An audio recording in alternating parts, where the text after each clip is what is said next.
Alors bonjour, alors on est actuellement en direct de Haguenau et je suis avec Audrey Dimmer.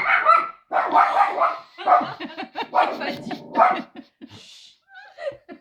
Alors bonjour, on est en direct de Haguenau et on va parler avec Audrey Dimmer. Bonjour Audrey. Bonjour Gauthier.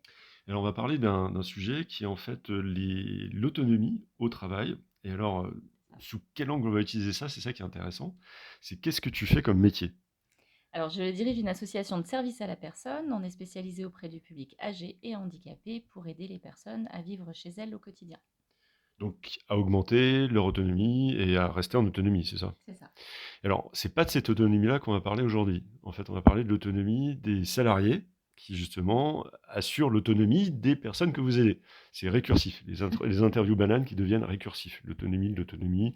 Mais bon, alors, dis-nous-en un petit peu plus, parce que, justement, tu as développé l'autonomie de tes salariés, mais pourquoi? Ça vient d'où et qu'est-ce qui a fait que tu as fait ça? On a un problème dans notre domaine qui est lié à l'absentéisme et au turnover, qui engendre en fait une échelle de soucis. Et on a eu envie de venir travailler sur la base du problème, essayer de donner du sens au travail et de permettre aux intervenantes d'être en équipe, de pouvoir gérer leur planning, de pouvoir être autonomes au quotidien. Alors, parce que tu dis intervenante, parce que avant que tu aies fait cette action, les intervenantes, comment elles travaillaient? Ça veut dire que si tu devais nous décrire le métier, enfin au jour le jour, avant de ce que tu as fait, de tes intervenantes, comment ça se passait? Alors, c'est la responsable de secteur qui se charge de prendre rendez-vous avec les personnes accompagnées, de voir quel est leur souhait d'intervention, et qui ensuite établit le planning et l'envoie aux intervenants. Les intervenants ont le projet de vie, le planning, et elles exécutent finalement ce qu'on leur demande.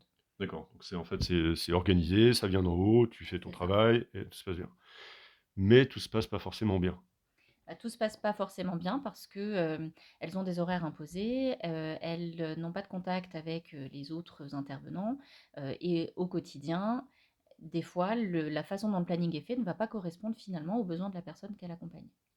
Et alors, toi, tu es directrice de l'association, tu t'es dit un jour, un matin, tu travailles, tu te dis, allez, on va augmenter l'autonomie des intervenantes. Ça s'est passé comme ça? Ou c'est non, c'est pas exactement comme ça que ça s'est passé. Non, on a été accompagné par le collectif L'Humain d'abord, qui est basé sur le modèle Buurtzorg des Pays-Bas et qui accompagne depuis quelques années plusieurs associations, plusieurs entreprises pour essayer d'aller vers le modèle de l'entreprise libérée dans les services à la personne.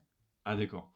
Mais alors, donc c'est un truc qui est un peu précurseur, quoi. C'est-à-dire que tous les services à la personne ne fonctionnent pas comme ça ou... Non, pour l'instant, on est les seuls sur le Bas-Rhin à s'être lancés dans l'aventure, parce que ça demande quand même aux dirigeants de se remettre en question, Ouais. d'être prêts à libérer la structure.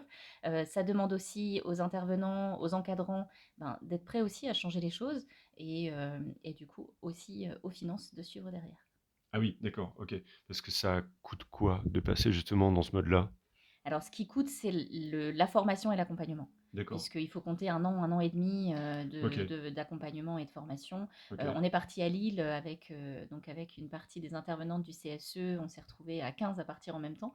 Donc, très belle aventure, mais forcément qu'il y a un C'est un coût coup, derrière. d'accord. Voilà. Alors, donc, si je résume, le job des intervenantes, c'est d'aller, enfin, avant que tu aies fait quoi que ce soit, ils intervenaient donc chez les particuliers qui avaient besoin d'être en autonomie, mais le métier, c'est un métier qui est difficile, ils étaient un peu tout seuls. Et le gros problème que vous aviez, c'était le turnover, c'est-à-dire que les gens qui partent, et l'absentéisme. Donc, tu as mis une méthode en place, tu t'es fait aider, pour justement augmenter l'autonomie de tes équipes. Le résultat, c'est quoi? Bah, aujourd'hui, on sent que les intervenantes ont vraiment une cohésion entre elles. Elles ont un système de messagerie. Quand il y en a une qui a un problème, elle écrit à sa collègue lui répond, etc. Elles ont des réunions régulières aussi. Elles ont accès à nos logiciels. Chaque équipe a eu un ordinateur et elles sont vraiment investies dans le quotidien, dans leur gestion de planning et dans leur lien avec les collègues. Donc ça, c'est le sens au travail, le confort d'être au travail. Mais alors, toi, tu es directrice, donc je suppose que tu dois avoir regardé un œil sur la banque. Les chiffres, ça donne quoi? Bah, l'absentéisme a été fortement réduit. On est passé d'à peu près 25% en 2022 à 10% à peu près sur 2023. Donc, Alors moi, en tant qu'entrepreneur, j'entends une réduction des coûts de 22% à 10%, je saute de joie, quoi. Tu as l'air assez humble là-dessus, mais c'est énorme, quoi. C'est divisé par deux, donc c'est...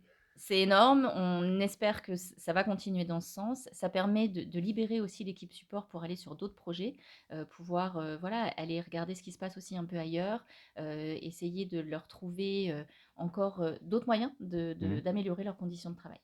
D'accord. Dis donc, c'est impressionnant, bravo. Merci. Alors, si vous voulez entendre un petit peu plus et en savoir un petit peu plus ou, venir, travailler d'ailleurs pour ta structure, parce que tu Avec tu plaisir. embauches apparemment? Ah oui, on embauche, sans problème. Ah bah, voilà, donc un métier qui embauche.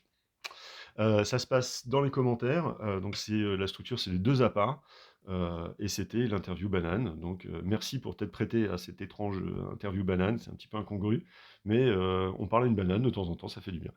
Oui, Merci à toi. bonne journée et aux prochaines interviews bananes.